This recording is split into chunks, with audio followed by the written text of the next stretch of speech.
Doctor గారు, మీరు బుసకొట్టని పాముల్ని మళ్ళీ బుసకొట్టిస్తారంటగా.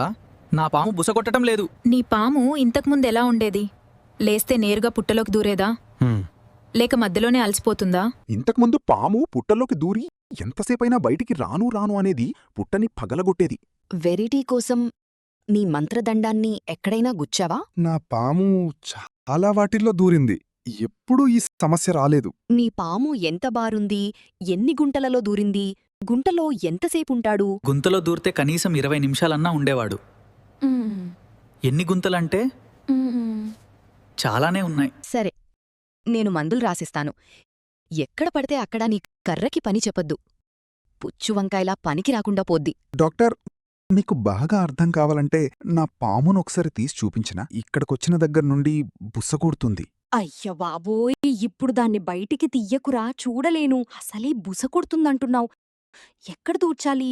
ఏమండి, ఎదలు బండలవుతున్నాయి. మొయ్యటం కూడా భారంగా ఉంది. బరువు తగ్గించాలంటే ఏం చెయ్యాలి? కొంతమందికి అంత రోడ్లాగా ఉంటది. నువ్వు చాలా లక్కీ. ముందు నీ బొండాలు నడిచి తర్వాత నువ్వు నడుస్తున్నావు.